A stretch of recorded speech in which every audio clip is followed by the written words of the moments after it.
Media మిత్రులందరికీ నమస్కారం. నేను మీ సంపత్ నాయక్ని. గత 15 ఏళ్ళుగా మీ మీడియా వారు చూస్తూనే ఉన్నారు ఎటువంటి ఉద్యమాలు చేస్తున్నామో. ముఖ్యంగా గత కొద్ది రోజులుగా మంగ్లీ గారి వ్యవహారం మొత్తం మీరు చూస్తూనే ఉన్నారు. ముఖ్యంగా మంగ్లీ గారి పైన మేము ఇవాళ ఇక్కడికి ఎందుకు రావడం జరిగిందంటే, మంగ్లీ గారి పైన పంజాగుట్ట పోలీస్ స్టేషన్లో A5గా కేసు నమోదు చేయడం జరిగింది. అసలైన విషయానికి వస్తే అనేక పేద బిడ్డలవి కేసు ఏంటిదంటే, అనేక పేద బిడ్డలవి, అది ఎవరైనా కావచ్చు. ముఖ్యంగా 100%లో 60 నుంచి 70% బంజారా బిడ్డలవి డబ్బులు మైక్రో ఫైనాన్స్ పేరిట వసూలు చేసినట్టు ఆరోపణలు వస్తున్నాయి. ఆ ఆరోపణలలో ఇది కేవలం 10 నుంచి 15 కోట్లు కాదు, ఇది 100 నుంచి దగ్గర 200 కోట్లని అంటున్నారు మీ మీడియా వాళ్ళు కూడా. నేనేమంటున్నానంటే, చిన్న కేసు, ఒక గవర్నమెంట్ ఆఫీసర్ పైన చిన్న కేసు పెడితేనే సస్పెన్షన్కి గురి చేస్తారు. అది మీ అందరికీ తెలిసిందే. అది మీ మీడియాలో కానీ ఏమైనా చిన్న బ్రైబ్ తీసుకున్నా కానీ మిమ్మల్ని కూడా కనీసం దూరం పెడతారు. అదే మీడియా నుంచి వచ్చింది. మంగ్లీ ఒక గిరిజన బిడ్డ అయినా కానీ ఇవాళ పేద బిడ్డలు, పేద ప్రజలు తను చేసిన పాటలు పాడింది ఇవాళ తనని ఇవాళ ఇంత అందలం ఎవరు ఎక్కించిందంటే కేవలం పేద బిడ్డలే ఎక్కించింది. ఇవాళ ఒక మీడియా ఛానల్లోకి వచ్చి తెలంగాణ ధూమ్ధాములు నడిపేటప్పుడు కావచ్చు, లేకపోతే యూట్యూబ్లలో పాటలు పాడుకునేటప్పుడు కావచ్చు, లేకపోతే V6 ఛానల్లో కూడా కావచ్చు, పనిచేసి ఇంతింత ఎందుకు వచ్చిందంటే పేద బిడ్డలు తనను హక్కున చేర్చుకున్నారు కాబట్టే తను ఇవాళ బయటకు వచ్చింది. కానీ అదే పేద బిడ్డలై రక్త మాంసపు ముద్దలతోని, చెమట రక్తంతోని ఒక్కొక్కరు సంపాదించుకున్న డబ్బు ఇది ఎవడబ్బా సొత్తు? నిజంగా మీ మీడియా వాళ్ళకు తను ఆ రోజు క్వశ్చన్ చేసింది. నిజంగా ఆ మధు అనే పర్సన్కి తినకు సంబంధం లేకపోతే ఆ రోజు లాయర్ పైన నువ్వు కేసు పెట్టడం కాదు, డీజీపీ ఆఫీసర్ దగ్గరికి నువ్వు కేసు పెట్టినావు కదా, ఎవరిపైన కేసు పెట్టాలి? మధుగారి పైన కదా నువ్వు కేసు పెట్టాలి. మధుగారు కదా నిన్ను వాడుకున్నా అని చెప్పింది. నువ్వు మధుగారి పైన కేసు పెట్టావా? ఎప్పుడు పెట్టావు? మీ మీడియాను వక్రీకరించిందో ఏం జరిగిందో మీ అందరికీ తెలిసిన విషయమే. మేము ఒకటే అంటున్నాం, ఇందులో నిజాలు బయటికి రావాలి, పేద బిడ్డలకు న్యాయం జరగాలి. మేము ఇంకా పూర్తి వివరాలు, ఎందుకంటే ఈ తెలంగాణ రాష్ట్రంలో ఉద్యమంలో కీలకంగా పనిచేసిన వాళ్ళం కావచ్చు. ఇవాళ తను మా గిరిజన బిడ్డ అయినా సరే మేము వెనుక వేసుకోవడం రాలేదు. మేము ఎక్కడ వెనుక వేసుకున్నాము, నీతి నిజాయితీ ధర్మంతో ఉన్నాం కాబట్టి. తమ్ముడు అశోక్ చైత్ర విషయంలో కూడా పనిచేసాడు. రఘురామ్ రాథోడ్ గారు ఒక సేవాలాల్ సేన నుంచి ఉన్నాడు మైదాన ప్రాంతంగా. అనేక మిత్రులు కూడా ఇవాళ ఎందుకు వచ్చినామంటే, దీన్ని కడుక్కోండి మీరు. ఈ FIR ఏదైతే ఉందో ఇది పచ్చి అబద్ధం. ఈ బిడ్డల పక్షాన మీరు నిలబడి మీరు దాన్ని ప్రూవ్ చేసుకోండి. మా జాతి ఇవాళ ఇటువంటిది కాదు, న్యాయం జరగాలి అంటున్నాం. ఇవాళ మీకు ఒక 2 విషయాలు చెప్పదలుచుకున్నాను. బాలాజీ గారు, మధు గారు అసలు నల్గొండలో ఎందుకు అరెస్ట్ అయ్యారు? Point number 1. ఆ ఎస్పీ ఎందుకు, అక్కడున్న గౌరవనీయులైన ఎస్పీ ఎందుకు అరెస్ట్ చేయబడ్డాడు? వాళ్ళకు 3 నెలల సమయము మధు గారికి ఎందుకు ఇవ్వబడ్డది? ఆ మధు గారికి ఇవ్వబడ్డ తర్వాత తను జైలుకి ఎందుకు పోవడం జరిగింది? బాలాజీ గారితో పాటు మధు గారు కూడా ఎందుకు జైలుకి ఇవ్వబడ్డది? అసలు మంగ్లీ గారికి మధు గారికి సంబంధమే లేదంటున్నారు కదా. ఈ వివరాలను మేము కొద్ది రోజులలో మీకు తెలుపుతాం. పూర్తి డేటా, ఇటు దేవరకొండ కావచ్చు, ఇటు మాల్ కావచ్చు, ఇటు మల్లెపల్లి కావచ్చు, ఇటు కర్నూలు డోన్ కావచ్చు, లేకపోతే కర్ణాటకలో అనేక పేద బిడ్డలై ఇవాళ ఎవరు ఈ పేద బిడ్డలై రక్త మాంసం కాదా? మేము ఒక్కటే అడుగుతున్నాం, మీకు మంగ్లీ గారు ఏ మాత్రం చిత్తశుద్ధి ఉన్నా కానీ మీరు ఆ రోజు ప్రెస్తో కూడా మాట్లాడిన పద్ధతి కూడా మాకు నచ్చలేదు.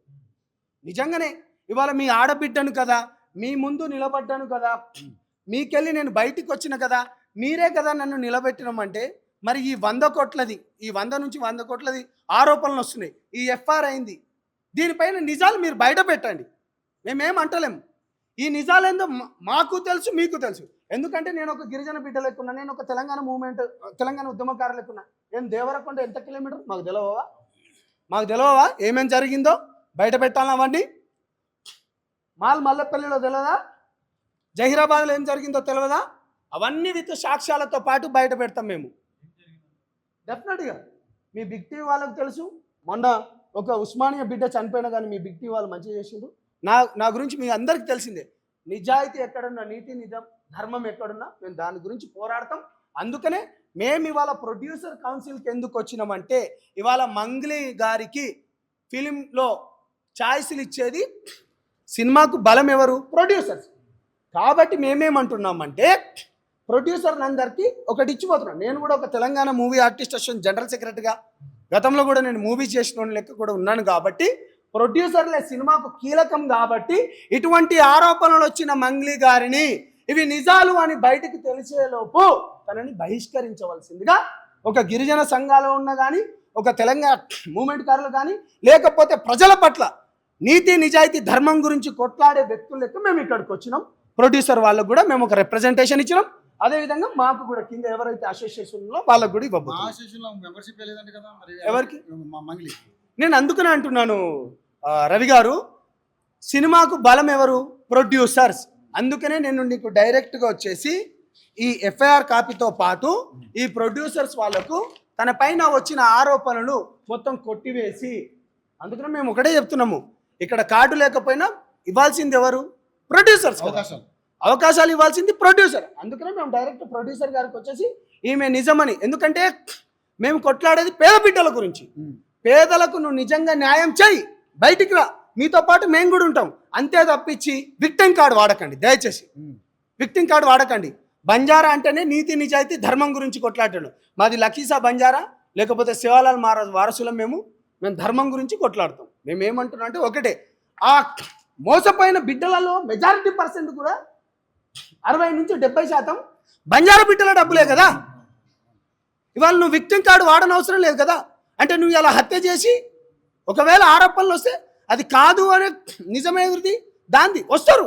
ఇవాళ వాళ్ళు కూడా అందరూ మల్లెపల్లి, దేవరకొండ, లేకపోతే డోన్ కానీ, కర్నూలు కానీ, కర్ణాటక నుంచి కానీ వచ్చేటోళ్ళు నాకు అప్రోచ్ అవుతున్నారు. బట్ ఏంటంటే ఫస్ట్ ఇక్కడ మూలాలు ఎక్కడి? మొన్న తను మాట్లాడుకున్నట్టే నేను గత 30 రోజుల నుంచి నేను మొత్తం నష్టపోతున్నాం. ఎందుకు వచ్చిండ్రు? ఎట్లా మాట్లాడతాను? అంటే నేను ఏమంటున్నా అంటే రవి గారు, మీరు ఎన్ని చెప్పినా మీ ఛానల్ వాళ్ళకు నేను నిజాలే చెప్తాను. యాక్టింగో అది నిజమో మీ మీడియా వాళ్ళకి తెలుసు, ప్రజలకు తెలుసు. మేము ఇవాళ రావడం గల కారణం ఎందుకు? ఈ 5-6 రోజుల నుంచి మాకు బాధితుల్లో కొంతమంది మమ్మల్ని అప్రోచ్ అవుతున్నారు. ఎందుకు? ఒక ఆడబిడ్డ కదా, ఎందుకు కష్టపడి వచ్చింది కదా, ఎందుకు ఒక ఇదే యూట్యూబ్ ఛానల్కి వెళ్ళి V6 ఛానల్కి వెళ్ళి తన గాత్రంతో అనుకున్నాం. కానీ నువ్వు ఎవరైతే నిన్ను లేపినరో ఆ పేద బిడ్డలను, వాళ్ళకి అన్యాయం జరిగినప్పుడు నువ్వు నిలబడాలి. ఎవడైతే 100 కోట్లు వసూలు చేసిండ్రో ఆ మధు పైన మీరు కంప్లైంట్ అప్పుడు పెట్టలేదు. మీ మీడియా వాళ్ళు ఏంది ఆ లాయర్ పైన పెట్టినంటుంది కానీ సుబ్బు పైన కానీ, నువ్వు మధు పైన ఇప్పుడు ఆరోపణలు చేసినావు. ఇప్పుడు బిగ్ టీవీ ఛానల్ నేను వాడుకొని పెట్టుకుంటా అంటే మీరు నా పైన కదా కేసు పెట్టాలి. ఆ నిజాలన్నీ బయటకు వస్తున్నాయి. ఒక 2-3 రోజుల తర్వాత విత్ ప్రూఫ్స్తోని మాట్లాడడం కాదు. సంపత్ నాయక్ గురించి మీ అందరికీ తెలిసిన విషయమే. నేను ఏమంటున్నానా, నువ్వే చెప్పడం కాదు. ఇవాళ కేసు నువ్వో నేనో కట్టను. పోలీస్ డిపార్ట్మెంట్లో ఎవరు చేస్తారు? A5 మంగ్లీ గారు అనేది ఇది ఎఫ్ఐఆర్ చూపిస్తున్నాను నేను. ఇది నేను ఫైనల్గా ఒకటే చెప్తున్నాను, ప్రొడ్యూసర్ కౌన్సిల్ కానీ లేకపోతే మా అసోసియేషన్ కానీ నిజాలు బయటకు వచ్చే వరకు, ఎందుకంటే ఈ ప్రొడ్యూసర్స్గా పేద బిడ్డలకు మోసం చేసిన అనే ఆరోపణలు ఉన్నాయి. కాబట్టి ఇవి నిజాలు తెలిసే వరకు తనకు ఏ ఈవెంట్తో పాటు, ఏ సినిమాలతో పాటు, ఏ పాటలతో పాటు, ఏ ఆర్గనైజేషన్తో పాటు దయచేసి ఇవ్వకండి. ఇవాళ మీ సినిమాలు కూడా చూడాలంటే ఈ పేద బిడ్డలే, అది ఏ సినిమా హీరో అయినా సరే ఈ పేద బిడ్డలే చూస్తున్నారు. నువ్వు దీన్ని వాడుకొని ఏం చేయాలనుకుంటున్నావు? ఇలా మోసమే కదా. వాళ్ళకి నిలబడు, రండి. నిజంగా మోసాలు ఎవరైతే చేసిండ్రో వాళ్ళ సిఐడి గారికి ఇచ్చింది అంటున్నాం కదా. మేము తనని కూడా ఇప్పుడు మేము తప్పు పట్టట్లేదు. మేమేమంటున్నాం, A5గా నీ పైన అయింది, తనకు నిజంగా జస్ట్ దర్యాప్తు పూర్తయ్యే వరకు తనకి అవకాశాలు ఇవ్వద్దు. ఇవాళ ఒక గవర్నమెంట్ ఆఫీసరు మంగ్లీ గారు మధు విషయంలో ఏంటి మీ స్టాండ్ ఏంటి? మరి మధు విషయంలోనే ఆల్రెడీ తను అరెస్ట్ అయ్యాడు. మాకు ఆల్రెడీ వస్తున్నాయి, ఇంటిమేషన్స్ వస్తున్నాయి. మధు గారు ఎక్కడెక్కడ పోయారు, ఎవరెవరితోని పోయారు, ఎవరెవరితోని కలిశారు, అవన్నీ విత్ డాటాతో ఇస్తాం మేము. అంటే 2 days టైం పడతా? నేను డెఫినెట్లీ ఇదే 2 daysలో మీ అందరికి మీ మీడియా వాళ్ళకి పిలుస్తాను, విత్ డాటాతోని పిలుస్తున్నాం. ఇవాళ గిరిజన మాతో పాటుగా ఇవాళ గిరిజన సంఘాలు, సేవలాల్ సంఘం కానీ, లేకపోతే తమ్ముడు మిత్రుడు అశోక్ గారు కానీ, అన్న సురేష్ గారు కావచ్చు కానీ, లక్ష్మణ్ అన్న గారు కావచ్చు కానీ, మేమందరం రూపేష్ అన్న గారు కావచ్చు కానీ, మేమందరం ఎందుకు వచ్చినంటే నీతి నిజాయితీని బతికించండి, పేద బిడ్డల పక్షాన మా గొంతు ఎప్పటికీ ఉంటుందని చెప్పడానికి వచ్చిన. సంపత్ గారి రమావత్ మాకు చెప్పాడు కదా, ఈ మండలికి సంబంధం లేదా, ఇన్వాల్వ్ చేయొద్దని ఆయనే స్వయంగా చెప్పిండు కదా. నేను మీకు అడిగిన తొలివేలుగా అడిగిన క్వశ్చన్కి విత్ ప్రూఫ్స్తోని విత్ 2 daysలో అన్నీ తెలుస్తాయి, అన్ని డాటా తీస్తే సమాజంలో కొంచెం పేరొచ్చుడుతోనే లేకపోతే ఈ సమాజాన్ని వాడుకొని ఈ విధమైన మోసాలు చేయద్దు. గతంలో మైక్రో ఫైనాన్స్ మోసాలు కావచ్చు, లేకపోతే అనేక మోసాలు మనం చూసినాం.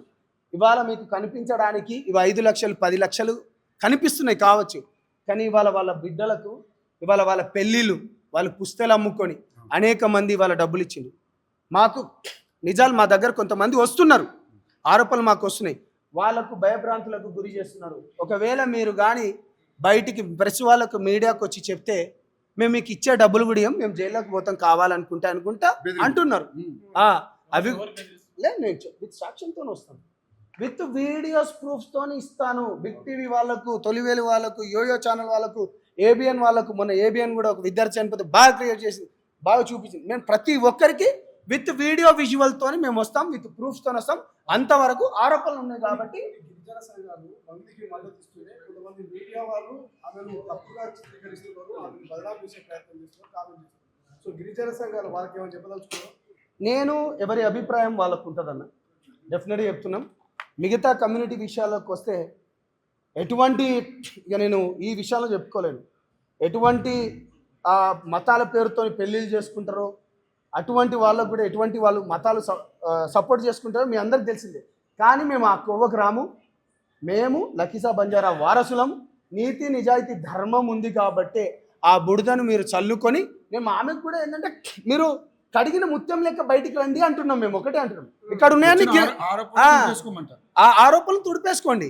ఇవాళ ఇప్పుడు ఉన్నాయని ఇక్కడ గిరిజన సంఘాలే కదా, నేను కూడా ఒక బంజారా బిడ్డను, బంజారా బిడ్డ ఇక్కడ అందరూ వచ్చింది బంజారా బిడ్డలమే. మా ఏమంటున్నాం, నీతి నిజాయితీ కొరకు ధర్మం గురించి మేము కష్టపడుతున్నాం, కొట్లాడుతున్నాం. ఏ ప్రొడ్యూసర్, ఏ ఈవెంట్ ఆర్గనైజేషన్ తిన ఆరోపణలు నిజమయ్యే వరకు, అంటే అబద్ధాలు పేద బిడ్డలకు న్యాయం జరిగే వరకు తనకు పూర్తి ఆధారాలతో ఎప్పుడు వస్తారు, ఏ రోజు వస్తారు, ఎప్పుడు వస్తారు, డే టు టైం చెప్పండి పూర్తి ఆధారాలు. వస్తాం రవి గారు, మీకు బాగా తెలుసు, 15 సంవత్సరాల నుంచి మీరు నన్ను చూస్తున్నారు, అంటే మీరు అనేక ఇంటర్వ్యూలు చూస్తున్నారు. డెఫినెట్ థ్యాంక్ యూ అన్న.